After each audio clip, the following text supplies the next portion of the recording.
Ncube is ready with our hot topic. Let's go in. Yebo asingeneni ku hot topic yethu yanamhlanje lalelani. Hi KVG, hi 326 Express. I'm a lady aged 32 years and need your help with my hot topic. So I grew up in a small town. My father left us Ndiri Form 4 to start a new life with another woman. My mother was struggling to make ends meet, and I guess some men in the area took advantage of our poverty and started giving me and my sister money. Unfortunately, I'm sure you know, it led to promiscuity. Tangata kutozikanwa kunzi girls ndizo zvavanoita. When the news got to my mother, it was too late. We had sold our bodies to a lot of men and boys in the area. Nekunyara, my mom relocated to Harare, and we were staying Kumbakwa Gogo Maivavo. I started doing Kakosmo town. I failed to make friends, so I would walk a distance from Kwandaiburukira to college. One day, I noticed vasikana vaya vekuma avenues, vari pabasa ravo. And ndakazvichiva even mapfekero avo. So I spoke to one of the girls, akati huya mangwana, I will talk to the other girls. So next day, ndakazoenda and she took me to their flat and gave me clothes dzebasa. With this body, nyangwe ndikapfeka saga KVG, varume vanotomira. I did this for close to 2 years, pasina anoziva. I was living a double life. Kosi chipera, ndo kumirawo akwandakaita. My gogo was very strict and would say urukenda ku town kunodi, iwe wakapedza kosi yako. Zvisinei, I started dating this guy, wandakaona kuchikoro. He would visit me kumarain. We dated for a year and I got pregnant, ndikatizira. When I met his family, mai vake told me in my face, kuti, kunaka wakanaka hako murora. Asi hapana chiedza pauri. She didn't like me from day one till today. We have been married for 3 years, and I am not proud to say I have cheated on my husband with multiple men, including his mzukuru and a distant cousin of his. I have cheated with the neighbor wemuraini ratinogara and a churchmate. So kuchechi kwedu vanotonamatira vanhu, and I have volunteered kunamatira multiple times thinking pane chiri pandiri chingabuda, but no, nothing mufunge. Madiro andinoita varume ndinongofila kuti one is not enough. My husband works out of town and he goes away for 3 to 4 days odzoka kumba. So pakati apa ndipo pandinowana mukana. So I met my landlord 3 weeks ago ndichibuditsa mukomana wekuchurch uyu. And she called me vakanditi handidi zvemakuva pano. Akandibvunza kuti hamunyari here kuita unhu wakadai mukadzi akaroro. Ndakamurambira knowing hana evidence to prove that I'm cheating on my husband with this guy.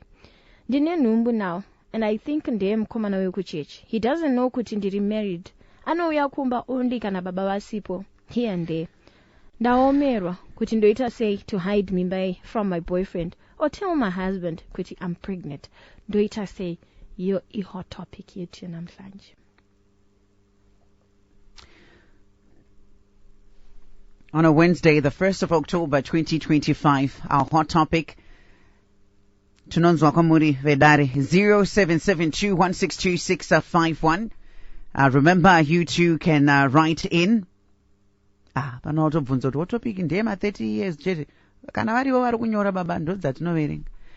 Yeah, and it's mukadzi.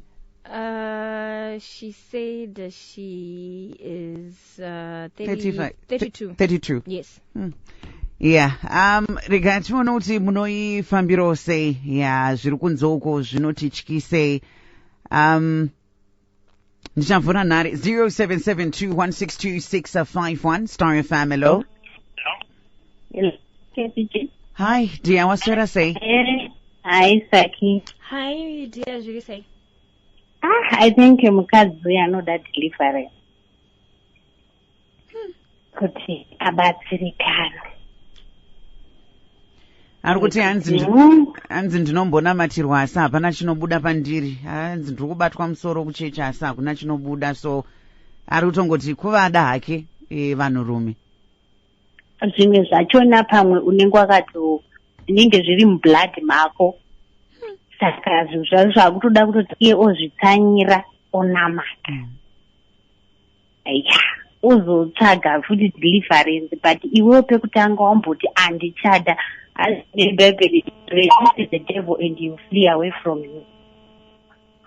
Saka iye ngate zvake ngati azviramba iye.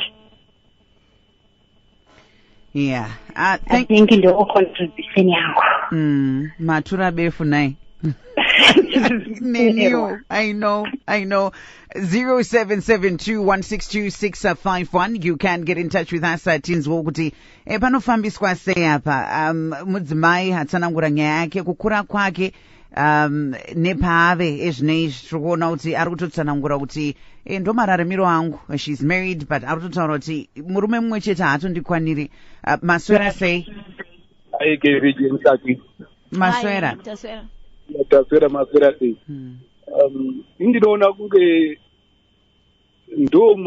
tingati ndo imwe iriko kunze kwemujozi. Hakuna mujora rehab here iriko inofanira kuitwa because anyanya. Yeah, tisingazive kuti kune rehab ingabatsira vanhu vakadai here, but kuti hazvisi spiritual here kuti enda kutomuta amboenda kune vezvemweya. Zvinodaro ndo imwe rehab yacho yatingagone kuclassifya kuti kune rehab yemweya whatever, but ndo kwaanotoda kuti angabatsirwe sei. Yeah. Thank you so much for that. Someone also coming through on our WhatsApp platform says, hey, anyai yandibata, I feel kuti mudzimai uyu anofanira kungobuda hake mumba oita basa iri full time zvisina kukanganisa mwana wevanhu nekuti chasara chirwere kumurume uyu asina chaanoziva. Maswera sei? Hello, hi ladies, how are you? Good. Sir. I was listening careful from what you said, from what that lady is saying. She even said, looking at my body, I can tell that even whatever I'm looking nice, isn't it? Yeah. You know, nature is real. The mother-in-law can even tell that, no, my daughter, there's no future on you. Number two, if you are pregnant, no matter what the case might be, tell your partner that I am pregnant. Number one, if you want to live peacefully. Because right now what's going to happen, soon the husband will know, one way or another. So the first decision, what she can do right now, the first thing is to shift from where they are living to avoid that landlord. But soon the husband will know. Number two, the husband will say, no, why did we move? The only way she can defend herself is to say, no, that landlord loves me. That's why I couldn't tell you. That's why we moved. For defense. But in the meantime, there's nothing like spiritual or whatever about what's happening. No, she likes that kind of situation. She's enjoying it. She loves that kind of life. Let's not blame spiritual, witchcraft. No, she enjoys it. There's nothing like that. She really enjoys what she's doing. She mustn't blame anybody. She needs to change herself. Herself should change herself. That's all I can say. Thank you so much for your contribution there. And yeah, I think he highlighted something. Ipapo pavatotaura kuti KVG nyamwe ndikapfeka saga murume anotocheuka chete. I think pane paunenge watozvisimbisa iwewe wega semunhu, where you are so confident with your looks, but zvozobatsirei, you know, to what end? Nyangwe, do you know, like kuzvikuza kwacho pazvinhu zvisina maturo? You're a married woman. Yeah. So kuzvikuza kwakusindototi nyangwe saga ndikapfeka inini murume anotocheuka chete. Takutotya kuti ndiwe here uri kutaura kana kuti chinhu chiri mauri chiri kutaura, because kuri kunzi hausi kuda zvauri kuita. I don't think you would say that.